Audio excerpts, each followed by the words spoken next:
Hi friends, എല്ലാവർക്കും സ്വാഗതം. ഇന്നത്തെ യാത്ര നമ്മൾ തുടങ്ങുന്നത് മഹാരാഷ്ട്രയിലെ ഒരു അത്ഭുതകരമായ കോട്ടയിലേക്കാണ്. ദൗലത്താബാദ് കോട്ട. ഔറംഗാബാദ് നഗരത്തിൽ നിന്നും വെറും 15 കിലോമീറ്റർ മാത്രം അകലെയാണിത്. നിങ്ങൾ ട്രെയിനിൽ വന്നാലും ബസ്സിൽ വന്നാലും സ്വന്തം വാഹനത്തിൽ വന്നാലും വളരെ എളുപ്പത്തിലെത്താം. ഫ്രണ്ട്സ്, നമ്മൾ കോട്ടയ്ക്ക് മുന്നിൽ എത്തിയിട്ടുണ്ട്. മുന്നിൽ ഒരു വലിയ ഗേറ്റാണ് കോട്ടയുടെ ആ എൻട്രൻസിൽ. ടിക്കറ്റ് വാങ്ങേണ്ടതുണ്ട്. ഇന്ത്യൻ ടൂറിസ്റ്റുകൾക്ക് 25 രൂപയാണ്, വിദേശികൾക്ക് 300 രൂപയാണ്. ക്യാമറ കൊണ്ടുവന്നാൽ അധികമായ ചാർജ് ഉണ്ടാകും. രാവിലെ 9 മുതൽ വൈകുന്നേരം 6 വരെയാണ് കോട്ട സന്ദർശിക്കാനുള്ള സമയം. പരമാവധി രാവിലെ തന്നെ പോകുകയായിരിക്കും നല്ലത്. ഉച്ചയ്ക്ക് അത്യാവശ്യം നല്ല വെയിലുണ്ടാകും. അപ്പോൾ സന്ദർശന സമയം ഏറ്റവും രാവിലെ തന്നെ പോവുകയോ അല്ലെങ്കിൽ ഈവനിങ് അനുബന്ധിച്ച് പോയി കഴിഞ്ഞാൽ അത്യാവശ്യം കോട്ട നടന്ന് കാണാനുണ്ട്. അതുകൊണ്ട് രാവിലെ തന്നെയായിരിക്കും ഉചിതമായ സമയം. നമുക്ക് അകത്ത് കിടക്കുന്ന മുമ്പേ ഒരു ചെറിയൊരു കഥ. ഈ കോട്ടയുടെ ആദ്യത്തെ പേര് ദേവഗിരി കോട്ട എന്നാണ്. 12-ാം നൂറ്റാണ്ടിൽ യാദവ രാജാവായ പില്ലാമ രാജാവാണ് നിർമ്മിച്ചത്. മലയുടെ മുകളിൽ ഒരു പ്രകൃതിദത്തമായ പാർക്കെട്ടിൻ്റെ മുകളിൽ ആരും കീഴടക്കാൻ കഴിയാത്ത വിധമാണ് ഈ നിർമ്മാണം വന്നിരിക്കുന്നത്. പിന്നീട് സംഭവിച്ചൊരു വലിയ ചരിത്രം. മുഹമ്മദ് ബിൻ തുഗ്ലക്, അദ്ദേഹത്തെക്കുറിച്ച് നമ്മൾ പഠിച്ചിട്ടുണ്ടാകും. ഡൽഹിയിൽ നിന്ന് തലസ്ഥാനം മാറ്റി ഇവിടേക്ക് കൊണ്ടുവന്ന കഥയാണ് അദ്ദേഹത്തെക്കുറിച്ച് പറയാനുള്ളത്. ഇന്ത്യയുടെ തലസ്ഥാനമായിരുന്ന ദില്ലി വിട്ട് രാജ്യത്തെ മുഴുവൻ ജനങ്ങളെയും സൈന്യത്തെയും ഉദ്യോഗസ്ഥരെയും എല്ലാം ഇവിടെ എത്തിച്ചു. എന്നാൽ അത് വളരെ ഒരു പരാജയമായി. അവിടെ നിന്നാണ് പാഗൽ സുൽത്താൻ എന്ന പേരും അദ്ദേഹത്തിന് കിട്ടിയത്. അതെ, ഇതാണ് നമ്മുടെ യാത്രയുടെ പശ്ചാത്തലം. ഇപ്പോൾ നമുക്ക് കോട്ടയിലുള്ളിലേക്ക് കടക്കാം. ഇപ്പോൾ ഈ കാണുന്ന നമ്മളിപ്പോൾ കയറി വന്ന കവാടങ്ങളിലെല്ലാം തന്നെ വാതിലുകളുണ്ടായിരുന്നു. ആ വാതിലുകളെല്ലാം മൂർച്ചയുള്ള ഇരുമ്പിൻ്റെ മുളകളുണ്ടാവും. എന്തിനാണെന്ന് വെച്ച് കഴിഞ്ഞാൽ ആനകളെ മുന്നോട്ട് നിർത്തി ഡോറ് ഇടിച്ചു പൊളിക്കാൻ നോക്കുമ്പോഴത്തേക്കും ആനകൾക്ക് പരിക്കേക്കാൻ വേണ്ടിയിട്ടാണ്. അപ്പോൾ അങ്ങനെ എളുപ്പത്തിൽ ഇത് തുറക്കാൻ പറ്റില്ല. അതിനു വേണ്ടിയാണ് ഈ ഇരുമ്പ് മുള്ളകൾ അവിടെ സ്ഥാപിച്ചു വെച്ചിരിക്കുന്നത്. ഇവിടെ കാണുന്ന മതിലുകൾ നോക്ക്, 40 മീറ്റർ വരെ ഉയരമുണ്ട്. 5 കിലോമീറ്റർ വിസ്തൃതിയാണ് ഈ കോട്ടയ്ക്കുള്ളത്. ഇത് ഒരു മതിൽ മാത്രമല്ല, ജീവിച്ചിരിക്കുന്ന ഒരു പ്രതീകം കൂടിയാണ്. ഇത്ര വർഷമായിട്ട് ഒരു 800 വർഷം പഴക്കമുണ്ട് ഈ കോട്ടയ്ക്ക്. അങ്ങനെ വലിയ മതിൽ കണ്ടപ്പോൾ അക്രമികൾക്ക് തന്നെ ഭയം തോന്നും. എന്നാൽ സുഹൃത്തുക്കളെ, കോട്ടയ്ക്കുള്ളിലേക്ക് കടക്കുന്നത് മതിൽ കടക്കുന്നത് കൊണ്ട് മാത്രമല്ല. ഇവിടെ കടക്കാൻ കുറഞ്ഞത് 3 വളയങ്ങൾ കടക്കണം. ഒരു വളയം കടന്നാലും പിന്നെയും മതിൽ, പിന്നെയും വളഞ്ഞ വഴികൾ, പിന്നെയും കവാടം. എത്രത്തോളം സൂക്ഷ്മമായി ആലോചിച്ചാണ് ആ കാലത്ത് കോട്ടകൾ നിർമ്മിച്ചതെന്ന് മനസ്സിലാക്കാം. നമ്മൾ ആ വളയങ്ങളെല്ലാം കടർന്ന് ഇപ്പം നേരിട്ട് കോട്ടയുടെ ഉള്ളിലേക്ക് പ്രവേശിക്കുകയാണ്. ഇങ്ങനെ വളഞ്ഞ വഴികൾ എന്തിനാണെന്ന് വെച്ച് കഴിഞ്ഞാൽ ശത്രു സൈന്യം നേരെ ഓടി വന്ന് ആക്രമിക്കാതിരിക്കാനാണ്. അവർ വഴിമുട്ടി പോകും. ഇടത് വലത് ഇടത് വലത് അങ്ങനെ മുന്നോട്ട് പോകുമ്പോൾ കോട്ടയ്ക്കുള്ള സൈന്യം അവരെ മുകളിലിരുന്ന് ആക്രമിക്കും. ഇനി ശത്രുക്കൾ ആരെങ്കിലും ആക്രമിച്ചു കഴിഞ്ഞിട്ടുണ്ടെങ്കിൽ ഈ കോട്ടയുടെ മുകളിൽ നിന്ന് വലിയ കല്ലുകൾ പെറുക്കിയിടും. അങ്ങനെ ശത്രു സൈന്യങ്ങൾക്ക് മുന്നോട്ട് പോകാൻ വളരെ പ്രയാസകരമായിരിക്കും. ഈ കോട്ട വളരെ പ്ലാൻഡ് ഒരു കോട്ടയാണ്. ഒരുപാട് കിണറുകളും ഒരുപാട് ഭൂഗർഭ വഴികളും എല്ലാം ഉണ്ട്. അതിലൊരു കുളം പോലെ കിണർ കുത്തിയിരിക്കുന്നതാണ് നമ്മൾ ഈ കാണുന്നത്. ഈ കിണറുകൾക്ക് പലതും 100 അടി വരെ ആഴം ഉണ്ടാവും. അവയിലാണ് വെള്ളം സംഭരിച്ചിരുന്നത്. യുദ്ധകാലത്ത് പോലും കോട്ടയ്ക്കുള്ളിൽ വെള്ളക്കുറവ് ഉണ്ടായിരുന്നില്ല. അതുകൊണ്ടാണ് മാസങ്ങളോളം കോട്ടയ്ക്കുള്ളിലെ ജനങ്ങൾ ജീവനോടെ തുടരാൻ കഴിഞ്ഞത്. ഈ ഒരു കിണറിൻ്റെ പേരാണ് സരസ്വതി സ്റ്റെപ്പ് ടു വെൽ. അതിൻ്റെ ഡിസ്ക്രിപ്ഷനും കാര്യങ്ങളൊക്കെയാണ് ആ കല്ലിൽ കൊത്തിവെച്ചിരിക്കുന്നത്. സുഹൃത്തുക്കളെ, ഇപ്പോൾ നമ്മൾ എത്തുന്നത് ആ കിണർ കഴിഞ്ഞിട്ട് നേരെ നമ്മളിപ്പോൾ വന്ന വഴിയിലേക്കാണ്. അവിടെ നിന്ന് നമ്മൾ നേരെ നോക്കുമ്പോഴത്തേക്കാണ് കോട്ടയുടെ ഏകദേശം ഒരു മധ്യഭാഗം എന്ന് പറയാം ആ വശത്തേക്ക് എത്തുന്നത്. എല്ലാം കരിങ്കല്ല് കൊണ്ടോ അല്ലെങ്കിൽ പാറ തുരന്ന് നിർമ്മിച്ച നിർമ്മിതി ആയതുകൊണ്ട് നൂറ്റാണ്ടുകൾ ഇത് നിലനിൽക്കുന്നുണ്ട്. ഇപ്പോൾ നമ്മൾ എത്തിയ ഈ മധ്യഭാഗത്തിന് ആ നേരെ കാണുന്ന ഒരു മിനാരം കണ്ടില്ലേ, അതിനാണ് ചാന്ദ് മിനാർ എന്ന് പറയുന്നത്. ഈ രാജാക്കന്മാർ താമസിച്ചിരുന്ന മന്ദിരങ്ങൾ, ഈ നമ്മളിപ്പോൾ പറഞ്ഞ ചാന്ദ് മിനാർ, മസ്ജിദുകൾ, ക്ഷേത്രങ്ങൾ എല്ലാം ഇവിടെ തന്നെയാണ്. ഈ കോട്ടയുടെ ഉള്ളിൽ എല്ലാ വിധത്തിലുള്ള ഫെസിലിറ്റിയും അവൈലബിൾ ആണ്. നിങ്ങൾ കാണുന്നുണ്ടോ, മുന്നിൽ വലിയൊരു തുറന്ന മൈതാനം പോലെയാണ്. ഒരിക്കൽ ഇവിടെയാണ് രാജകീയ ചടങ്ങുകൾ നടന്നിരുന്നത്. ആയിരക്കണക്കിന് സൈനികർ ഇവിടെ അണിനിരന്ന് നിൽക്കും. രാജാവ് ജനങ്ങളെ അഭിസംബോധന ചെയ്യും. മുഴുവൻ കോട്ടയിൽ മുഴങ്ങുന്ന ഒരു പടക്കോലാഹലം തന്നെയാണ്. എത്ര മനോഹരമായ കാഴ്ചയായിരിക്കും. ഇതാ കാണുന്ന ഒരു ചുമന്ന കളറുള്ള ആ ഒരു മിനാരമാണ് ചാന്ദ് മിനാർ. മുഴുവൻ കോട്ടയുടെ അഭിമാനമാണ് ഈ മിനാരം. ഏകദേശം 30 മീറ്റർ ഉയരമുള്ള ഈ ഒരു മനോഹരമായ മിനാരം. ചിലർ പറയും ദില്ലിയിലെ കുത്തബ് മിനാറിനെ മാതൃകയാക്കി തന്നെയാണ് ഇത് പണിതതെന്ന്. പൂർണ്ണമായി ചുവന്ന കല്ലുകൊണ്ട് നിർമ്മിച്ചിരിക്കുന്നതാണ്. മുകളിൽ വരെ സ്പൈറൽ സ്റ്റെയർ കേസ് ഉണ്ട്. ഇന്നത്തെ പോലെ വിസിറ്റേഴ്സ് കയറാൻ അനുവദിക്കുന്നില്ലെങ്കിലും ഒരിക്കൽ സൈനികർ മുകളിൽ നിന്ന് മുഴുവൻ പ്രദേശവും നിരീക്ഷിച്ചിരുന്നതാണ്. ഈ ചാന്ദ് മിനാർ കോട്ടയുടെ ശക്തിയുടെ പ്രതീകം മാത്രമല്ല, ഒരു ജയത്തിന്റെ ചിഹ്നം കൂടിയാണ്. ഒരു കാലത്ത് ഇവിടെ നിന്നാണ് അല്ലാഹു അക്ബർ മുഴങ്ങിയത്. ഇന്ന് ഇത് ചരിത്രത്തിന്റെ ഭാഗമായി മാത്രം ശേഷിച്ചിരിക്കുന്നു. ഇപ്പോൾ നമ്മൾ കടന്നു വരുന്ന രാജകീയ മന്ദിരങ്ങൾ നിങ്ങൾ കണ്ടോ? മതിലുകളിൽ നിന്ന് മനോഹരമായ കൊത്തുപണികൾ, പാറയിൽ കൊത്തിക്കൂട്ടിയ തൂണുകൾ, ചെറു ജനാലകൾ. രാജാവ് ഇവിടെ ഇരുന്ന് മന്ത്രിമാരുമായി കാര്യങ്ങൾ സംസാരിച്ചിരുന്നിരിക്കുക.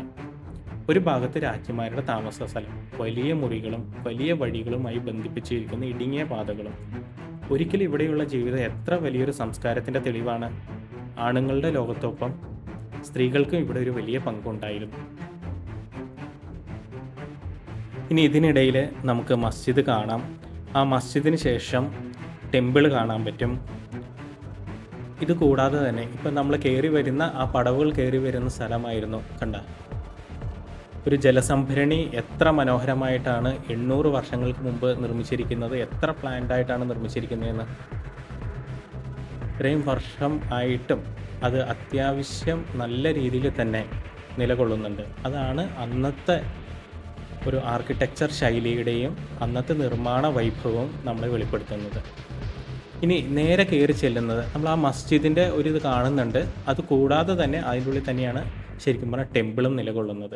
ഓരോ ഭരണകർത്താക്കളും മാറി മാറി വന്നു കഴിഞ്ഞപ്പോൾ മസ്ജിദ് ടെമ്പിളായി, ടെമ്പിൾ മസ്ജിദായി, അങ്ങനെ ഓരോരോ കടമ്പകൾ കഴിഞ്ഞാണ് ഈ കോട്ടകൾ ഇപ്പോഴും നിലകൊള്ളുന്നത്. കോട്ടയ്ക്കുള്ളിലെ ഹിന്ദു ക്ഷേത്രങ്ങൾ ദൗലത്താബാദ് ഒരു മതേതര സംസ്കാരത്തിൻ്റെ ഒരു തെളിവായിരുന്നു എന്നാണ് നമുക്ക് അനുമാനിക്കേണ്ടത്. ഹിന്ദുക്കളും മുസ്ലിങ്ങളും ഇവിടെ ഒരുമിച്ച് ജീവിച്ചതിൻ്റെ അടയാളങ്ങൾ ഇന്നും കാണാം. ഒരു വശത്ത് വിളക്കുകൾ തെളിയിച്ച ക്ഷേത്രം, മറ്റൊരു വശത്ത് പ്രാർത്ഥനയിൽ മുഴുകിയ മുസ്ലിങ്ങൾ. അതാണ് ദൗലത്താബാദിൻ്റെ യഥാർത്ഥ മുഖം. സുഹൃത്തുക്കളെ, ഇവിടെ നിൽക്കുമ്പോൾ നമുക്ക് ചരിത്രത്തിൽ ഒരു വലിയ അധ്യായം ഓർക്കാതെ വയ്യ. മുഹമ്മദ് ബിൻ തുഗ്ലക് 1327 ഡൽഹിയിൽ നിന്ന് തലസ്ഥാനം മാറ്റി ദൗലത്താബാദിലേക്ക് കൊണ്ടുവന്നു. അന്ന് ഇന്ത്യയുടെ മുഴുവൻ ഭരണകേന്ദ്രവും ഡൽഹിയിലായിരുന്നു. പക്ഷേ അന്നത്തെ മുഹമ്മദ് ബിൻ തുഗ്ലക് കരുതിയിരുന്നത് ദൗലത്താബാദ് ഇന്ത്യയുടെ മധ്യഭാഗത്താണ്, അതിനാൽ ഭരണത്തിന് അനുയോജ്യമായ സ്ഥലമാണ്. എല്ലാ സ്ഥലത്തും ഈ കാണുന്നതാണ് ഭാരത് മാതാ ടെമ്പിൾ. നമ്മൾ ഇതിനുള്ളിലാണ് നമുക്ക് വിശാലമായ ഒരു മൈതാനമുണ്ട്, കല്ലുകൊണ്ട് നിർമ്മിച്ചത്. അതുകൂടാതെ ഒരു ടെമ്പിളും നല്ല രീതിയിൽ അന്നത്തെ ഒരു ആർക്കിടെക്ചർ ശൈലിയിൽ നിർമ്മിച്ച ഒരു മന്ദിരവും കൂടി നമുക്ക് കാണാൻ പറ്റും. അപ്പോൾ നമ്മുടെ ആ പഴയ ഹിസ്റ്ററി ഒന്നും കൂടി ഒന്ന് ഉണർന്നെടുക്കാം. ആയിരക്കണക്കിന് ഉദ്യോഗസ്ഥർ, സൈന്യം, കുടുംബങ്ങൾ എല്ലാം ഇങ്ങോട്ട് ഷിഫ്റ്റ് ചെയ്യപ്പെട്ടു. പക്ഷെ അതൊരു വലിയ തെറ്റായിരുന്നു. ഡൽഹിയിൽ നിന്ന് ഇത്രയും ആളുകളെ കൊണ്ടുവന്ന് ഇതൊരു ഭയങ്കര ഒരു കഷ്ടപ്പെട്ട പ്രോസസ്സായിരുന്നു. ആളുകൾക്ക് രോഗം പിടിപെടുകയും പട്ടിണിയും മരണവും എല്ലാമായി. അങ്ങനെ പക്ഷേ അന്ന് ഈ തലസ്ഥാനം ഇവിടെ തന്നെ നിലനിർത്താനും സാധിച്ചില്ല. പിന്നീട് തോന്നി ഡൽഹി തന്നെയാണ് ഉത്തമം എന്ന് തോന്നിക്കഴിഞ്ഞപ്പോൾ തിരിച്ചും പോയി ഈ പറയുന്ന കഷ്ടപ്പാടുകളെല്ലാം വീണ്ടും അനുഭവിക്കപ്പെട്ടു. ഇതാണ് നമ്മൾ നേരത്തെ പറഞ്ഞ ടെമ്പിള്. കുറച്ച് നമ്മൾ പടവുകൾ കയറി വന്നിരിക്കുന്നത് ഒന്ന് ആലോചിച്ച് നോക്കിക്കുക. അതിൻ്റെ ആ മേളിലെ മിനാരങ്ങൾ കാണുമ്പോൾ നമുക്ക് വേണമെങ്കിൽ അനുമാനിക്കാം ഇത് ഒരു സമയത്ത് ചർച്ചായിട്ട് മാറ്റിയതും പിന്നീട് ടെമ്പിളായിട്ട് മാറ്റിയതും അല്ലെങ്കിൽ രണ്ടും ഒരുമിച്ച് കൊണ്ടുപോയതാണെന്നുള്ള രീതിയിൽ അനുമാനിക്കാൻ പറ്റും. പക്ഷേ ആ ആർക്കിടെക്ചർ ശൈലിയല്ല അന്നത്തെ. ഇത് നിർമ്മിച്ച ഒരു ഹിന്ദു രാജാവായതുകൊണ്ട് ആ സമയത്തെ ആർക്കിടെക്ചർ എല്ലാം ഇവിടെ പ്രതിഫലിച്ച് കാണുന്നുണ്ട്. ഇത് ഈ ഒരു ഭാഗം ശരിക്കും നമ്മൾ മിസ് ചെയ്യാതെ കാണുന്ന ഒരു സംഭവമാണ്. കാരണം പല ഇന്ത്യൻ ആർക്കിടെക്ചർ ശൈലിയിലും ഇതിൻ്റെയൊക്കെ ഒരു റിഫ്ലക്ഷൻ പല സ്ഥലത്തും നമുക്ക് കാണാൻ പറ്റും. അപ്പോൾ നമ്മൾ പറഞ്ഞു വന്നത് സുഹൃത്തുക്കളെ, ഒരു കാര്യത്തിൽ സംശയമില്ല, മുഹമ്മദ് ബിൻ തുഗ്ലക്ക് ഒരു സ്വപ്നദർശിയായിരുന്നു. വളരെ വലിയ ചിന്തകൾ, മുന്നോട്ടുള്ള പദ്ധതികൾ. പക്ഷേ പലപ്പോഴും അദ്ദേഹത്തിൻ്റെ ആലോചനകൾ യാഥാർത്ഥ്യത്തിൽ പ്രവർത്തിച്ചില്ല. ദൗലത്താബാദ് തലസ്ഥാനമാക്കാനുള്ള ശ്രമം അതിൻ്റെ ഏറ്റവും വലിയൊരു ഉദാഹരണമാണ്. ഒരു കാലത്ത് രാജകീയ വിരുന്നുകൾ ഇവിടെ നടന്നിരിക്കാം. മനോഹരമായ സംഗീതം, വാദ്യങ്ങൾ, കവി സമൂഹങ്ങൾ, ചെറു കൊട്ടാരങ്ങൾ, വിളക്കുകൾ തെളിഞ്ഞത്, രാജ്ഞിമാർ നടക്കുന്നത് എല്ലാം നമുക്കിവിടെ ദർശിക്കാൻ കഴിയും. അതിൻ്റെ മുഴുവൻ പ്രതിധ്വനിയാണ് ഇന്ന് നമ്മൾ കേൾക്കുന്നത്. കുറേ സ്കൂൾ കുട്ടികൾ ഇവിടെ ഈ കോട്ട കാണാൻ എത്തിയിട്ടുണ്ട്. അവരുടെ അത്ഭുതവും ഓടി നടന്ന് എല്ലാം കാണാനുള്ള ഒരു വ്യാപൃതയും എല്ലാം നമ്മളൊരു രസമുള്ള കാഴ്ചയാക്കുന്നു. ഇനി നമുക്ക് കോട്ടയുടെ മധ്യഭാഗം ഏകദേശം കണ്ടു. ഇനി നമുക്ക് കോട്ടയുടെ മുകളിലേക്കാണ് അവിടെ പോകേണ്ടത്. അവിടെയാണ് രാജാവിൻ്റെ ഏറ്റവും രഹസ്യമായ സ്ഥലങ്ങൾ, പ്രതിരോധ സംവിധാനങ്ങളുടെ ശക്തമായ ഭാഗങ്ങൾ, കോട്ടയുടെ ഹൃദ്യമായ മേൽക്കോട്ട. വരും, നമുക്കിനി അങ്ങോട്ട് പോകാം. ഈ ഒരു ഭാഗം കണ്ടതിന് ശേഷം ഇടതുവശത്ത് കൂടെയുള്ള ഈ എക്സിറ്റിലൂടെ നമ്മളങ്ങനെ പുറത്തേക്ക് കിടക്കുകയാണ്.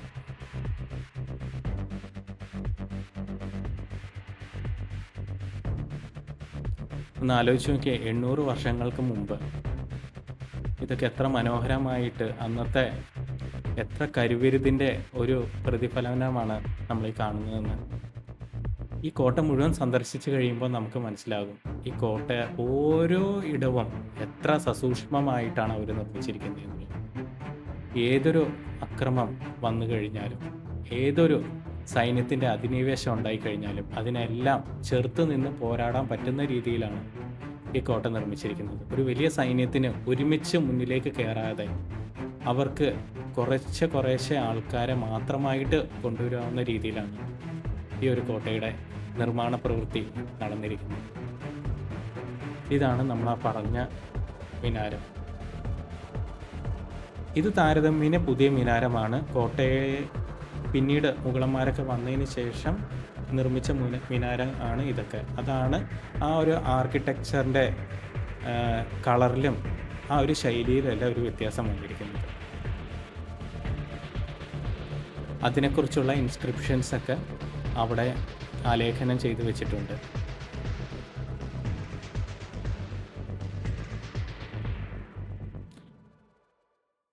ആ സമയത്തുണ്ടായിരുന്ന രാജാക്കന്മാരുടെ ഡീറ്റെയിൽസും ഇതൊക്കെ ആരാണ് ഇവിടെ നിർമ്മിച്ചത് എന്നുള്ള കാര്യങ്ങളെല്ലാം അവിടെ വ്യക്തമായിട്ട് എഴുതി വെച്ചിട്ടുണ്ട്.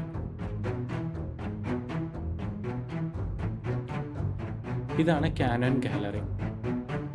പണ്ട് അന്ന് യൂസ് ചെയ്തിരുന്ന പീരങ്കികളും അതിൻ്റെ എല്ലാം ഒരു ഡിസ്പ്ലേ അവിടെ വെച്ചിട്ടുണ്ട്. ഇതൊക്കെ നമുക്ക് മനസ്സിലാക്കി തരുന്നത് അന്നത്തെ കാലത്തുള്ള ആൾക്കാർ എങ്ങനെ ജീവിച്ചിരുന്നു, അന്നത്തെ എങ്ങനെയായിരുന്നു യുദ്ധമുറകളെല്ലാം, എന്തൊക്കെ ആയുധങ്ങളായിരുന്നു അവർ മെയിനായിട്ട് ഉപയോഗിച്ചിരുന്നത്. അതെല്ലാം നമുക്ക് ഇന്നും ആ ഒരു ഹിസ്റ്റോറിക് ടൈംസ് ഓർത്തെടുക്കാനായിട്ട് വളരെ സഹായകരമായ രീതിയിലാണ് എല്ലാം ക്രമീകരിച്ച് വെച്ചിരിക്കുന്നത്.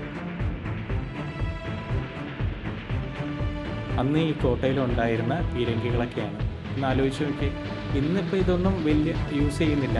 പക്ഷേ അന്ന് നമ്മൾ പഴയ പൗരാണിക സിനിമകളൊക്കെ കാണുമ്പോഴത്തേക്കും നമുക്ക് ഇതിൻ്റെയൊക്കെ ആ ഒരു യൂസും കാര്യങ്ങളും എങ്ങനെയായിരുന്നു അത് പ്രവർത്തിച്ചിരുന്നത് എന്നുള്ള കാര്യങ്ങളെല്ലാം മനസ്സിലാകും. പല സ്ഥലങ്ങളും വളരെ നന്നായിട്ട് മെയിൻറ്റെയിൻ ചെയ്തൊരു ഗാർഡനിങ് ഒക്കെ ആയിട്ട് ഒരു ഭംഗിയായിട്ട് വെച്ചിട്ടുണ്ട്. ഈ ചാൻമിനാറാണ് അന്ന് പ്രയറിന് വേണ്ടി പ്രമുഖമായിട്ടും ഉപയോഗിച്ചിരുന്നത്. നമ്മളങ്ങനെ പീരങ്കി കാര്യങ്ങളെല്ലാം കണ്ട് അതിനുശേഷം വീണ്ടും നമുക്ക് കോട്ടയുടെ ഇതൊക്കെ ഏകദേശം ഒരു മധ്യഭാഗത്തേ എത്തിയിട്ടുള്ളൂ. ഇതിന് ശേഷം നമുക്ക് ഒരുപാട് കാണാനുണ്ട്. ഒരു പ്രത്യേകത എന്താണെന്ന് വെച്ച് കഴിഞ്ഞിട്ടുണ്ടെങ്കിൽ, നമ്മൾ ഓരോ പടവുകൾ കയറുമ്പോഴത്തേക്കും നമുക്കുള്ള കിതപ്പുകൾ കൂടി വരും. ആ ഒരു രീതിയിലാണ് ഈ ഒരു കോട്ടയുടെ പ്രധാനമായിട്ടും നിർമ്മാണം ചെയ്തിരിക്കുന്നത്. എന്തെന്ന് വെച്ചാൽ, പുറത്തുനിന്നൊരു സൈന്യം വരുമ്പോൾ ഒരു കയറുന്ന രീതിയിലാണ് ഇത് നിർമ്മിച്ചിരിക്കുന്നത്. സൈന്യങ്ങൾക്ക് അങ്ങനെ സുഖമായിട്ട് വിഷമമൊന്നുമില്ലാതെ കയറണ്ട, വളരെ വിഷമിച്ച് തന്നെ കയറി അവിടെ എത്തുമ്പോഴത്തേക്കും ഇവരെ ആക്രമിച്ച് കീഴടക്കാവുന്ന രീതിയിലാണ് ഈ കോട്ടയുടെ മുഴുവൻ നിർമ്മാണ പ്രവർത്തനങ്ങൾ. അതുകൊണ്ട് തന്നെയാണ് പിന്നീട് വന്ന പല മഹാരാജാക്കന്മാരും ഈ കോട്ട സ്വന്തം അധീനതയിലാക്കണമെന്ന് ആഗ്രഹിച്ച് ഇതിനെ ആക്രമിക്കാനുള്ള കാരണവും പല സമയത്തും ഇത് അധീനതപ്പെടുത്തി നിൽക്കുന്ന ഒരു സമയവും ഉണ്ടായിരിക്കുന്നത്. ശത്രുക്കൾ വലിയ സൈന്യമായി വന്നാലും ഇത്തരം ഇടുങ്ങിയ പാതകളിൽ ഒരുമിച്ച് കയറാൻ കഴിയില്ല. ചിലർ മുന്നോട്ട് വരുമ്പോൾ പിന്നിലെ സൈന്യം കുടുങ്ങിപ്പോകും. അതുകൊണ്ട് കോട്ടയിലെ സൈന്യത്തിന് അവരെ എളുപ്പത്തിൽ തോൽപ്പിക്കുവാൻ സാധിക്കും. ഇനി ഇത് മാത്രമല്ല, അവിടെ ഇവിടെ കുഴികളും ആഴമുള്ള ഗർത്തങ്ങളെല്ലാം ഉണ്ടാവും. അവയെല്ലാം പ്രതിരോധ സംവിധാനങ്ങൾ തന്നെയാണ്. ശത്രുക്കൾ കടന്നു വന്നാൽ അവരെ ഇതിലേക്ക് തള്ളിക്കളയും. അതോടെ മുഴുവൻ സൈന്യവും ഒരേ സമയം ഇല്ലാതെയാകും. അത്രയ്ക്കും സൂക്ഷ്മമായി ഓരോ ഇഞ്ചിലും പ്രതിരോധം ഒരുക്കിയ ഒരു കോട്ടയാണ് ദൗലത്താബാദ്. കയറിക്കൊണ്ടിരിക്കുമ്പോൾ വലിയൊരു സംവിധാനം കാണാം.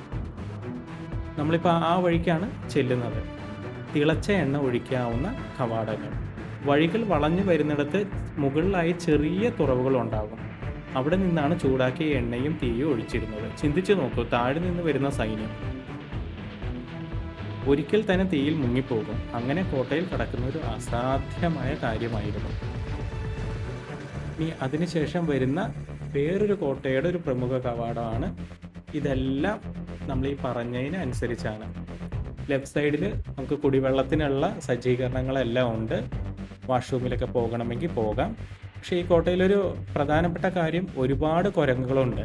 അപ്പം അതുകൊണ്ട് നമ്മൾ കയ്യിൽ കരുതുന്ന വസ്തുക്കളൊക്കെ വളരെ സൂക്ഷിച്ച് പിടിച്ചില്ലെങ്കിൽ കുരങ്ങൾ കൊണ്ടുപോകും. അത്യാവശ്യം നല്ല വലിപ്പമുള്ള കുരങ്ങളുമാണ് നമ്മൾ വരുന്ന വീഡിയോയിൽ കാണുന്നുമുണ്ട്. കോട്ട മുഴുവനും ഇപ്പോൾ കുരങ്ങളുടെ ആധിപത്യത്തിലാണ് നിൽക്കുന്നത്. ഇതൊക്കെ രാജാക്കന്മാരുടെ താമസിച്ചിരുന്ന രഹസ്യ സങ്കേതങ്ങളോ അല്ലെങ്കിൽ അവരുടെ ഓരോ കാര്യങ്ങൾ ചെയ്തിരുന്ന ഓരോ ബിൽഡിങ്ങുകളും അതിനു വേണ്ടി നിർമ്മിച്ച സംഭവങ്ങളാണ്. ഇതെല്ലാം നമുക്ക് ശരിക്കും പറഞ്ഞാൽ കാണുവാൻ പറ്റിയ ഒരു മുതൽക്കൂട്ടാണ്. ഓരോ കൽപ്പടകളും കണ്ട, നമ്മൾ ഒരു കോട്ട കഴിഞ്ഞു അടുത്ത കോട്ടയിലേക്ക് വന്നു. ഉള്ളിലിങ്ങനെ കോട്ടയായിട്ട് പോവുകയാണ്. പക്ഷെ അതിനുള്ളിലേക്ക് കയറണമെങ്കിൽ ഈ ഒരു മാർഗം മാത്രമേ ഉള്ളൂ, ഈ ഒരു ചെറിയ ഇതിൽ. അപ്പോൾ ഒരു കാരണവശാലും ആർക്കും ഇതിനെ അതിക്രമിച്ച് കടക്കാൻ പറ്റില്ല. അതാണ് ഒരു പ്രധാനമായൊരു കാര്യം. കണ്ട, നമ്മൾ നേരത്തെ പറഞ്ഞ പോലെ തന്നെ കണ്ട, ഇതിലെല്ലാം ഇരുമ്പിൻ്റെ ഒരു മുള്ളുകൾ പോലെ വെച്ചിട്ടുണ്ട്. ആനയൊന്നും ഇടിച്ച് തുറക്കാൻ പറ്റാത്ത രീതിയിലാണ് അവർ അത് നിർമ്മാണം ചെയ്ത് വെച്ചിരിക്കുന്നത്. ഇങ്ങനെ സ്റ്റെപ്പ് കയറി പോകുമ്പോൾ തളർന്നും പോകും. കൂടാതെ മേളിൽ നിന്ന് കോട്ടയിലുള്ള സൈന്യങ്ങൾക്ക് വേണമെങ്കിൽ നേരത്തെ പറഞ്ഞ പോലെ തന്നെ തിളച്ച എണ്ണയും തീയും ഇതൊക്കെ ഇട്ട് ഇവരെ ആക്രമിക്കാൻ വളരെ സുഖമായിട്ട് പറ്റും. ഇവർക്കാണെങ്കിൽ ഈ രണ്ട് വശത്ത് ഇങ്ങനെ പൊങ്ങി നിൽക്കുന്നതുകൊണ്ട് വളരെ ബുദ്ധിമുട്ടായിരിക്കും ഇവർക്ക് ആക്രമിച്ച് കീഴടക്കാൻ വേണ്ടിയിട്ട്. കാരണം ഇതിലൊക്കെയാണ് ഓരോ യൂസിനും വേണ്ടി പണിത കാര്യങ്ങളൊക്കെയാണ് അന്നത്തെ സൈന്യങ്ങൾക്ക് വേണ്ടി നിർമ്മിച്ചത്. അപ്പോൾ ഒന്ന് ആലോചിച്ച് നോക്കുക, എത്രമാത്രം സസൂക്ഷ്മം നിരീക്ഷിച്ചുകൊണ്ടാണ് ഓരോ സംവിധാനങ്ങളും പടുത്തുയർത്തിയതെന്ന് നമുക്ക് ഈ കോട്ട കാണുമ്പോൾ മനസ്സിലാകും. കരിങ്കല്ലിലാണ് കംപ്ലീറ്റ് കോട്ടകളും നിർമ്മിച്ച് വെച്ചിരിക്കുന്നത്. കണ്ട, ഓരോ സ്ഥലത്തും കണ്ട, ഇതൊക്കെ നമ്മളിങ്ങനെ പഴയ കാലത്ത് ആലോചിച്ചാൽ മതി. ഇവിടേക്ക് ആയിരിക്കും അമ്പും ബാക്കിയുള്ള ആയുധങ്ങളെല്ലാം വെച്ചിരിക്കുന്നത്, വാളും പടച്ചട്ടയെല്ലാം. എനിക്ക് ഇതൊക്കെ കഴിഞ്ഞും മുകളിലേക്ക് കയറി പോകുമ്പോഴത്തേക്കും നമുക്ക് തോന്നും ഇപ്പം എത്തിയെന്ന്. പക്ഷേ ഇതിനു മേളിലും കോട്ടയുടെ ഇനിയും വരാനിരിക്കുന്നേ ഉള്ളൂ കോട്ടയുടെ ഓരോ പ്രത്യേകതകൾ. അങ്ങനെ നമ്മൾ മുകളിലേക്ക് പയ്യെ മെല്ലെ പടികൾ കയറി പോവുകയാണ്. ഇപ്പോൾ ഏകദേശം നമ്മളൊരു മുകളിൽ എത്തിയിട്ടുണ്ട്. ഇവിടെയാണ് മേൽക്കോട്ട. മുകളിലേക്ക് നോക്കുമ്പോൾ മുഴുവൻ താഴ്വാരങ്ങളും മലകളും ഗ്രാമങ്ങളും എല്ലാം കണ്ണിൽ പതിക്കും. ഇത് തന്നെ ദൗലത്താബാദിൻ്റെ ഏറ്റവും വലിയ ശക്തിയായിരുന്നു. ശത്രുക്കൾ വളരെ ദൂരത്തു നിന്ന് നമുക്ക് കണ്ടുപിടിക്കാം ശത്രുക്കൾ വരുന്നത്. അതായത് കോട്ടയിലെ സൈന്യത്തിന് ഒരിക്കലും ഒരു അപ്രതീക്ഷിത ആക്രമണം നേരിടേണ്ടി വന്നിട്ടില്ല. ഇങ്ങനെ രാജാവിൻ്റെ രഹസ്യ മന്ദിരങ്ങൾ ഇവിടെ ഉണ്ടായിരുന്നു. ചെറുതായി തോന്നിച്ചാലും അത്യന്തം സുരക്ഷിതമായ സ്ഥലമാണിത്. മുന്നിൽ മതിലുകൾ, പിന്നിൽ പാറക്കെട്ട്, ചുറ്റും കുഴികൾ. ഇവിടെ ഇരുന്ന് രാജാവ് തൻ്റെ സാമ്രാജ്യം നിയന്ത്രിച്ചിരുന്നിരിക്കാം. അതിനോടൊപ്പം തന്നെ ശേഖരശാലകൾ, ഭക്ഷണം, ആയുധം, ധനം എല്ലാം ഇവിടെ സൂക്ഷിച്ചിരുന്നു. കോട്ടയ്ക്ക് പുറത്ത് ഒരുപാട് മാസങ്ങൾ എടുത്താൽ പോലും ഏതെങ്കിലും അക്രമികൾ വന്ന് തടഞ്ഞാൽ പോലും മാസങ്ങളോളം ഈ കോട്ടയിൽ സുഖമായിട്ട് ഇരിക്കാവുന്ന എല്ലാ സൗകര്യങ്ങളും ഈ സംഭരണികളെല്ലാം ഇവരെ സഹായിക്കും. സുഹൃത്തുക്കളെ, ഇങ്ങനെ ശക്തമായിരുന്നിട്ടും ചരിത്രം പറയുന്ന ഒരു കാലത്ത് ദൗലത്താബാദ് വീണു. ഔറംഗസേബിൻ്റെ കാലത്ത് മുഗൾ സാമ്രാജ്യത്തിന് വലിയ ശക്തി ഇവിടെ വ്യാപിച്ചു. അദ്ദേഹം തൻ്റെ സൈന്യവുമായി കോട്ട വളഞ്ഞു. നാളുകളോളം, മാസങ്ങളോളം അക്രമമായി, പ്രതിരോധമായി, രക്തസാക്ഷികളായി അവസാനം മുഗളുകൾ കോട്ട സ്വന്തം അധീനതയിലേക്ക് കൊണ്ടുവന്നു. പിന്നീട് കോട്ടയുടെ പ്രാധാന്യം കുറയാൻ തുടങ്ങി. കാലം മാറി, പുതിയ തലസ്ഥാനങ്ങൾ, പുതിയ സൈനിക രീതി. ദൗലത്താബാദ് പതുക്കെ ചരിത്രത്തിൻ്റെ ഒരു കഥയായിട്ട് മാത്രം അവശേഷിച്ചു. നമ്മൾ മേളിൽ കയറി വരുന്ന ഈ ഭാഗം, ഇവിടെയും അത്യാവശ്യം നല്ല രീതിയിൽ മെയിൻ്റനൻസ് ചെയ്തിട്ടുണ്ട്. ചെടികളൊക്കെ പിടിപ്പിച്ച് മനോഹരമായിട്ട് ഓരോ കോട്ടയുടെ ഓരോ ഭാഗങ്ങളായിട്ട് ഉയർത്തിക്കൊണ്ട് വരികയാണെന്ന് തോന്നും. 5.5 ഏക്കറോളം വിസ്തൃതം ഇതിനുള്ളത് കൊണ്ടും ഈ ഒരു വലിയൊരു കുന്നിൻ മുകളിൽ ഇരിക്കുന്നത് കൊണ്ടും മെയിൻ്റനൻസ് അത്ര എളുപ്പമല്ല. എങ്കിലും പരമാവധി കാര്യങ്ങളൊക്കെ ശ്രദ്ധിച്ച് ആ കോട്ടയുടെ പഴയകാല പ്രതാപം കൊണ്ടുവരാനുള്ള എല്ലാ കാര്യങ്ങളും ചെയ്തു വരുന്നുണ്ട്. ഇപ്പോൾ നമ്മൾ നേരത്തെ പറഞ്ഞ പോലെ തന്നെ ഇത് ഏകദേശം മേളിലെത്തിയിട്ടുണ്ട്. കണ്ട, അതിനുള്ളിൽ പല വിധത്തിലുള്ള വഴികളും കാര്യങ്ങളും എല്ലാം ഉണ്ട്.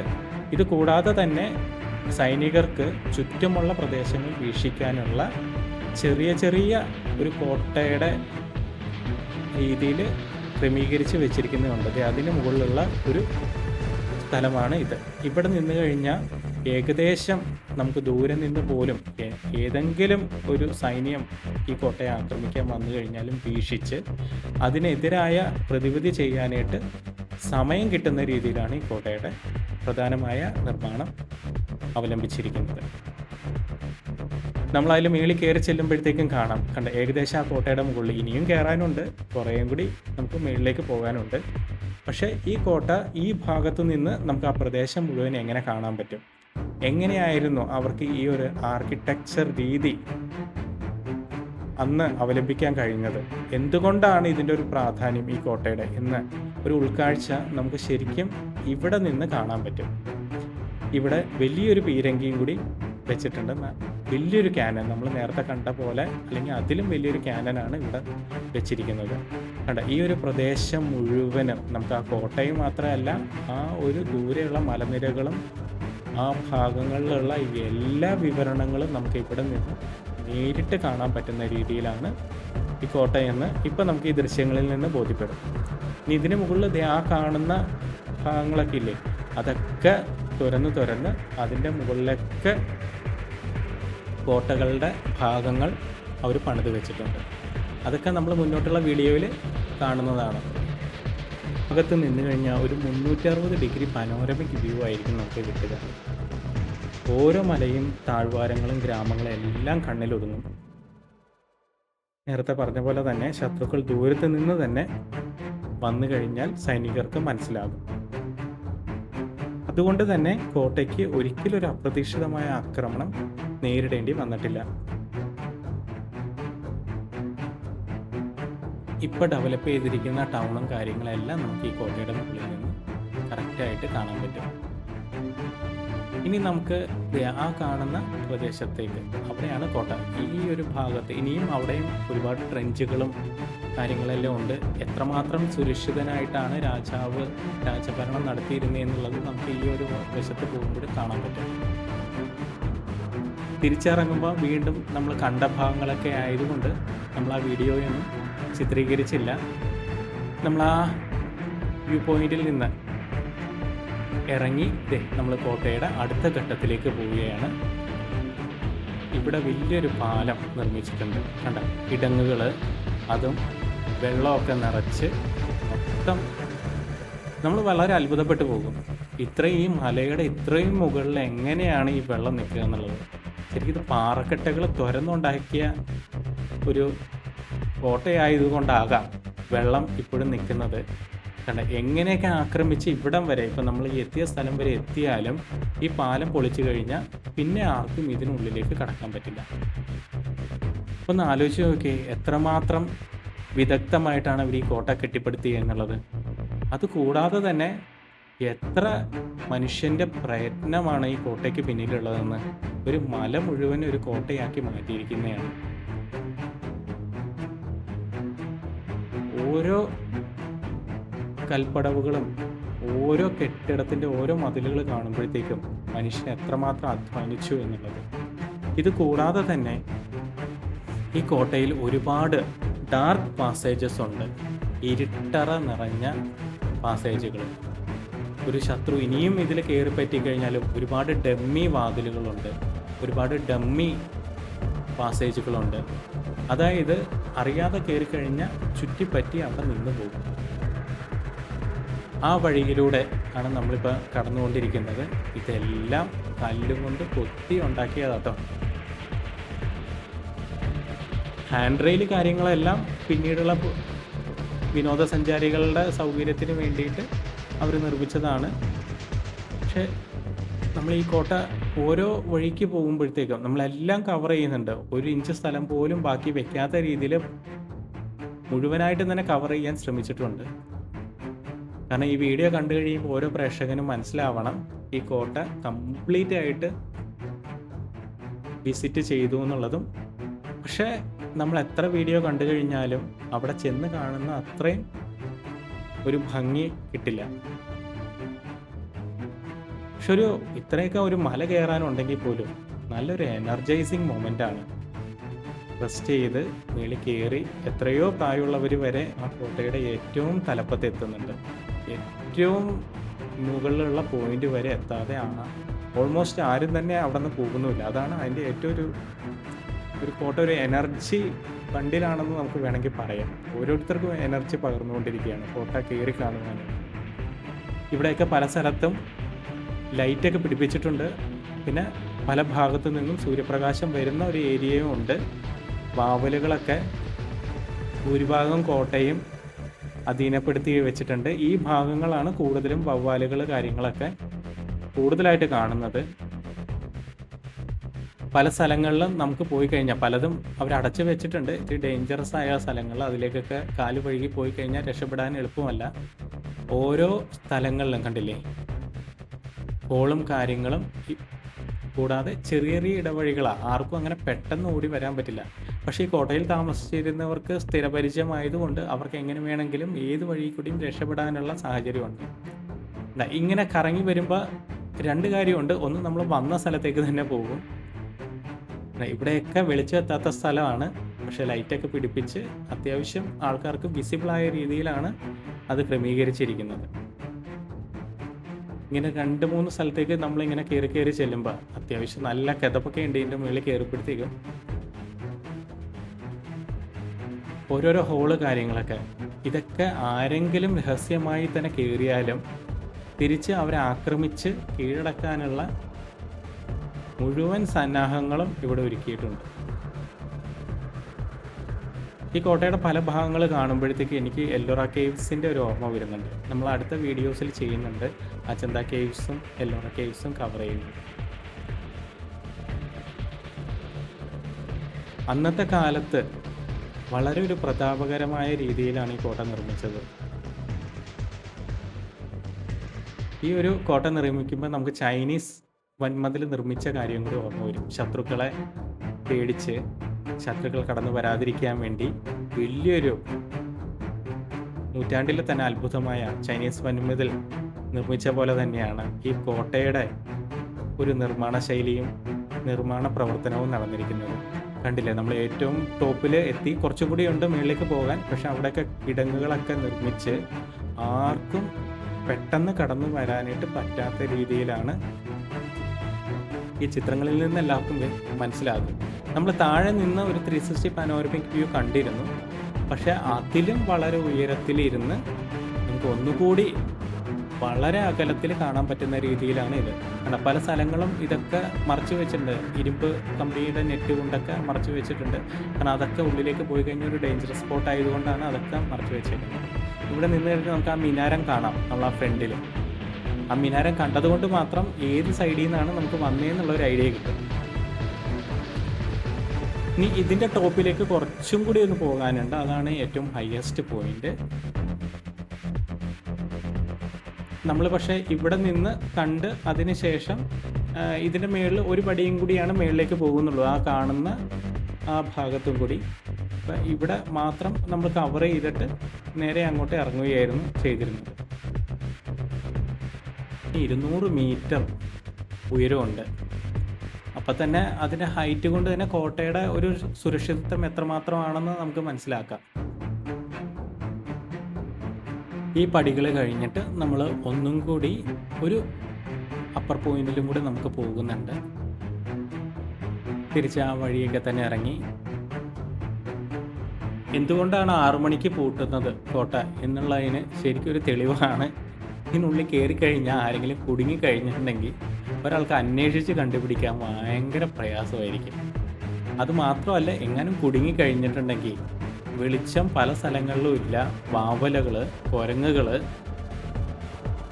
അയാൾ ശരിക്കും നമ്മുടെ ഒരു പ്രേത സിനിമയിൽ എത്തിപ്പെടുന്ന ഒരു അവസ്ഥയായിരിക്കും. ഇത്രയും നട്ടുച്ചയ്ക്കാണ് നമ്മൾ പോകുന്നത്. ആ സമയത്ത് പോലും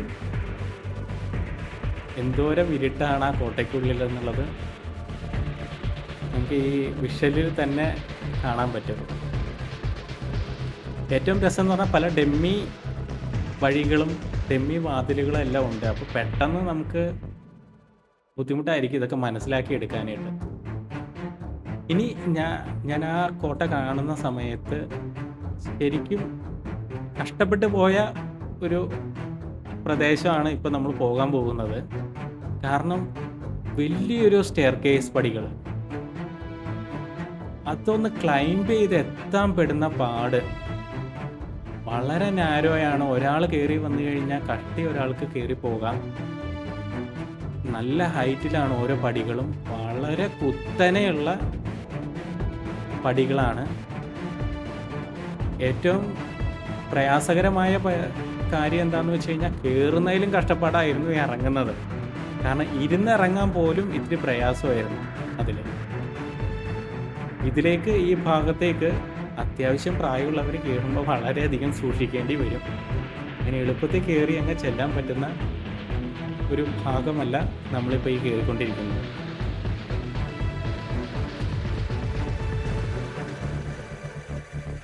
കൈപ്പടികളൊക്കെ പിടിപ്പിച്ചേക്കുന്നത് കൊണ്ട് കുറച്ചും കൂടി ആയാസരഹിതമായി കയറാൻ പറ്റുമെന്ന് പറയാൻ പറ്റില്ല. പക്ഷെ എന്നാലും ആ വീഡിയോയിൽ നിങ്ങൾക്ക് ഏകദേശം മനസ്സിലാകും അതിൻ്റെ ഹൈറ്റും എങ്ങനെയാണ് കുത്തനെ കയറി പോകുന്നത് എന്നുള്ളത്.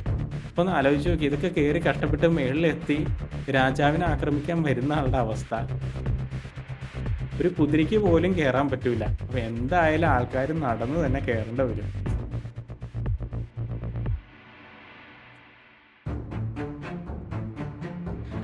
അങ്ങനെ അതിന് നമ്മൾ നേരത്തെ കണ്ടതിന് മുകളിലുള്ള ഒരു വ്യൂ പോയിന്റും കൂടി. വ്യൂ പോയിന്റ് എന്ന് പറയുന്നത് ആ കോട്ടയെ സുരക്ഷിതമായി നിലനിർത്താൻ സൈനികന്മാർക്ക് ദൂരക്കാഴ്ച കിട്ടുവാനും ദൂരെ നിന്ന് ഏത് അക്രമങ്ങൾ വന്നു കഴിഞ്ഞാലും മുന്നേ കൂട്ടി തന്നെ കാണുവാനും വേണ്ടി നിർമ്മിച്ച പല ഏരിയകളാണ് ഇതൊക്കെ. എന്തായാലും നല്ലൊരു ട്രെക്കിങ്ങിൻ്റെ അനുഭവമായിരുന്നു ഈ കോട്ട സന്ദർശിച്ച് കഴിഞ്ഞപ്പോൾ. ഏറ്റവും ടോപ്പ് പോയിന്റിൽ നമ്മൾ കയറിയില്ല, അതിൻ്റെ തൊട്ട് താഴെ വരെ ചെന്നു. എന്തായാലും ഔറംഗാബാദോ അല്ലെങ്കിൽ ആ ഭാഗത്ത് സന്ദർശിക്കുന്നവർ തീർച്ചയായും കണ്ടിരിക്കേണ്ട ഒരു കോട്ടയാണ്. ഏകദേശം നമ്മളൊരു ദിവസം ഓൾമോസ്റ്റ് തന്നെ വേണം റെസ്റ്റ് ചെയ്ത് കയറാനായിട്ട്. ജലം ഇതെല്ലാം കരുതുക. കോട്ടയുടെ ഉള്ളിൽ ഒന്നും ലഭ്യമല്ല. അപ്പോൾ എല്ലാം നമ്മൾ ഇതിൻ്റെ ഒപ്പം തന്നെ കൊണ്ടുപോകേണ്ടതാണ്. ഒരിക്കലും മിസ് ചെയ്യാതെ കാണേണ്ട കോട്ടയാണ്. എല്ലാവർക്കും നന്ദി.